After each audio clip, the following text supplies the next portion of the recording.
ठंड में गरीब बाप की 5 बेटियों की विदाई। पूरी पूरी पूरी, गर्मा गर्म पूरी पूरी। जैसे ही आदमी पूरी से भरा परात लिए लाइन में आगे बढ़ता है, तभी ठंड से ठिठुरता गरीब शंकर अपनी पत्तल बढ़ाकर कहता है, अरे भाई, थोड़ी सब्जी और 2 पूरी डालना। जैसे वो आदमी पूरी देने लगता है, तभी पगड़ी पहने अमीर लालचंद वहां आकर उसे रोकते हुए कहता है, अरे ओ बिरजू, कोई जरूरत नहीं है इसको और पूरी देने की। क्यों रे शंकर, शर्म लाज सब धोकर पी गया है क्या? हाँ, तू घर में 5-5 जवान बेटियों को बिठाए रखा है और यहाँ दूसरे की बेटी की बारात में फ्री फंड का भोज खा रहा है। अरे तेरी सबसे बड़ी बेटी सुधा की जोड़ी की लड़कियां ब्याह करके कब की ससुराल चली गईं और बच्चों की मां बन गईं। तू कब ब्याहेगा अपनी बेटियां? अगर उनको ब्याहना तेरे बस में नहीं था तो 5-5 बेटियों को पैदा ही क्यों किया? मेरे माथे की पगड़ी देख रहा है, बड़े भाग से यह मौका मिलता है एक बाप को बेटी के ब्याह में पगड़ी पहनने का, समझा?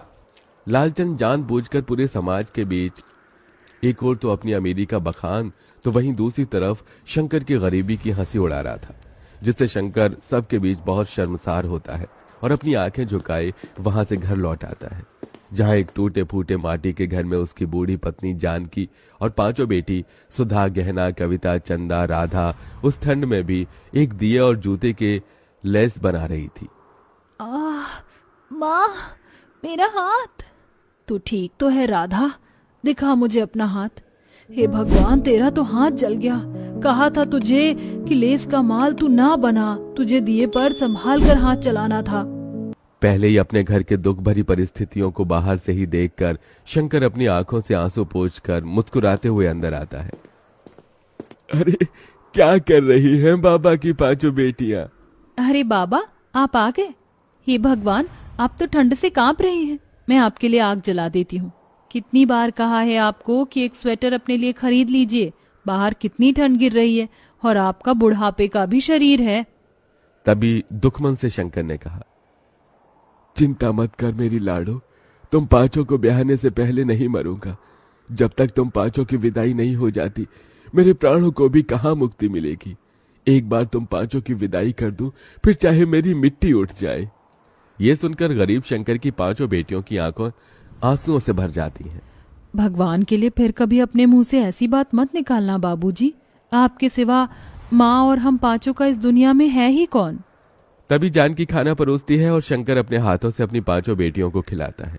शंकर के पास धन दौलत नहीं थी, मगर वो दिलदार आदमी था। शंकर को हमेशा अपनी 5 बेटियों की शादी और उनकी विदाई की ही चिंता लगी रहती, क्योंकि कोई भी उसे रिश्ता नहीं जोड़ना चाहता था। और कई दफा रिश्ते वाले देखने भी आते तो उसका गरीब घर द्वार देखकर चौखट से ही लौट जाते। ऐसे ही दिन बीतते हैं और शंकर का दूर का रिश्तेदार उसे एक रिश्ता बताता है। जानकी, कल सुधा चंदा को लड़के वाले देखने आ रहे हैं, उन्हें तैयार कर देना। मेरे एक मित्र हैं, उन्होंने ही ये रिश्ता बताया है। ईश्वर करे कि बात बन जाए तो इन दोनों के हाथ जल्दी पीले कर दूंगा। धीरे धीरे करके ही तो अपनी बेटियों का भार उतार पाऊंगा। अगले दिन रमा देवी शंकर की बेटियों को देखने आती है। आइए आइए बहन जी, आपका ही इंतजार था, यहाँ बैठिए। अरे जानकी बिटिया, उसको ले आना।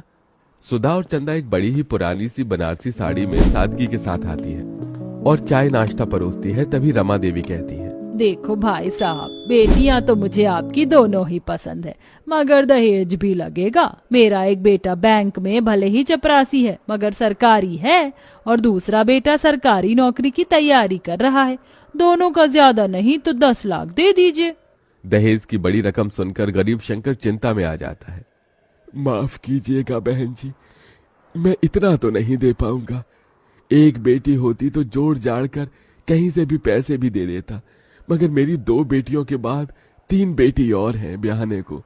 मगर ये इस गरीब पिता की जुबान है, मुझसे जितना बन पड़ेगा मैं दूंगा। मैं दोनों के लिए 5 लाख तक दहेज दे दूंगा, और फिर बारात का खर्चा भी तो देखना है। रमा रिश्ता पक्का कर देती है। उसके जाने के बाद चिंता से भरी जानकी ने कहा, अजी 5 लाख रुपए कहाँ से ला कर देंगे? आप कुछ सोचा है? अरे खेत बेच दूंगा जानकी, 4-5 लाख रुपए तो मिल जाएंगे। कम से कम मेरी 2 बेटियों की विदाई तो हो जाएगी। लेकिन बाबा, खेत बेच दोगे तो खेती कहाँ करोगे? मजदूरी कर लूंगा, वैसे भी गरीब लोग लेबर माटी में लगे हुए हैं। बस तुम पांचों अपने घर द्वार चली जाओ। बेटी की विदाई के लिए मजबूर होकर शंकर अपना खेत बेच देता है, जिसके बदले उसे केवल 2 लाख ही मिलते हैं। पैसे कम पड़ने पर वो अपना घर भी गिरवी रखकर दहेज और बारात का सारा इंतजाम करता है। रमा बारात लेके आती तो है। सभी बाराती ठंड के गर्म कोट, जैकेट, स्वेटर पहने आते हैं, तो वहीं गरीब शंकर धोती और पतले पुराने से कुर्ते, जो कि जगह जगह से फटा होता है, उसमें ठिठुरता हुआ हाथ जोड़े बारातियों का स्वागत करता है। मगर एकदम से रमा की शर्त पलट जाती है। अरे रमा जी, आपने मुझे वचन दिया था, आप ऐसे कैसे बात से मुकर रही हैं? देखो भाई, 10 लाख रुपए से दहेज का 1 पैसा कम नहीं लगेगा। अगर तुम दे सकते हो तो कहो, नहीं तो बारात वापस लेकर जाते हैं। शंकर डबडबाई आंखों से मंडप में दुल्हन बनी बैठी अपनी बेटी को देखकर अपनी पगड़ी उतारकर रमा के पैरों में रख देता है। मैंने अपनी इज्जत आपके पैरों में रख दी है, दया कीजिए। अगर ये शादी नहीं हुई तो लोग मुझे और मेरी बेटियों को जीने नहीं देंगे। रमा पगड़ी को पैर मारकर चली जाती है, तो वहीं समाज भी शंकर पर थू थू करने लगता है। तो वहीं कुछ दिन बाद कर्जदार भी उसका घर तक छीन लेते हैं और अब शंकर अपनी पत्नी और 5 बेटियों के साथ ठंड में सड़कों पर भटकने लगता है और सब एक कचरेदान के पास आकर पाइपलाइन में रहने लगते हैं। अगले दिन शंकर ठंड में भी काम ढूंढने निकल पड़ता है। बाबूजी, आप कहाँ जा रहे हैं? काम ढूंढने जा रहा हूँ। मगर बाबा, बाहर इतनी ठंड गिर रही है। अगर ठंड देखूंगा तो जीवन भर भी इस गरीबी में तुम 5 की विदाई नहीं कर सकूंगा। पिताजी, अब हम 5 भी आपके साथ मेहनत करेंगे। जब इस भयंकर ठंड में बूढ़े होकर आप काम करेंगे तो हम जवान होकर क्यों नहीं? थोड़ी दूर जाने के बाद शंकर को सड़क बनाने में काम मिलता है, जहां मजदूरों की जरूरत होती है। अब शंकर और उसकी बेटी कड़कड़ाती ठंड में मेहनत करने लगती है। तभी एक दिन ठंड से सड़क पर बहुत कुहासा छाया होता है, जिससे एक महंगी गाड़ी आगे आकर खंबे से टकरा जाती है। 5 बहनें आकर गाड़ी में से एक औरत को निकालती हैं। दीदी, इन माजी के सर से तो खून बह रहा है, इन्हें पट्टी बांधनी होगी। चंदा, चल इन्हें घर ले चलते हैं।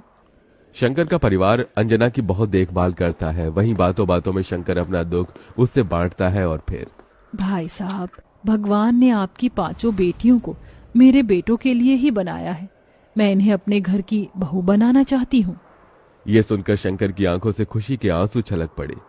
बहन जी, मैंने कभी सपने में भी नहीं सोचा था कि मेरी 5 बेटियों का रिश्ता इतने बड़े घर द्वार में लगेगा। बहुत ही ऊंचा भाग्य है तुम्हारा मेरी बच्चियों, जो अंजना जी ने तुम 5 को पसंद किया है। मगर मुझ गरीब के पास देने को दहेज नहीं बहन जी। मेरी 5 बेटियां ही मेरे जीवन भर की पूंजी है। भाई साहब, आप बस अपनी बेटियों को एक जोड़े में विदा कर दीजिए, मुझे और कुछ नहीं चाहिए। थोड़े ही दिन बाद शंकर अपनी बेटियों की विदाई की तैयारी में लग जाता है। वो कड़ाके की ठंड में कांपता ठिठुरता कचरेदान को साफ करके वहां मड़वा बनाता है और खाने पीने शुद्ध बोध बिसार कर खुद को मेहनत में झोंक देता है और 2 पैसे ज्यादा कमाने के लिए गीली रेत बालू उठाकर मिले पैसे से 5 की शादी का जोड़ा खरीद कर लाता है। शादी का दिन आ जाता है। बड़े धूमधाम से अंजना बारात लेकर आती है। आंखों में आंसू भरकर शंकर कहता है, देखो जानकी, हमारी 5 बेटियों की बारात आई है, आज उनकी विदाई है। आपने अपने पिता होने का फर्ज पूरा किया जी। इसके बाद जानकी और शंकर उन 5 का कन्यादान कर देते हैं और विदाई का पल आ जाता है। तभी, ये लो मेरी बच्चियों, ये चावल पीछे को फेंक कर आगे बढ़ो।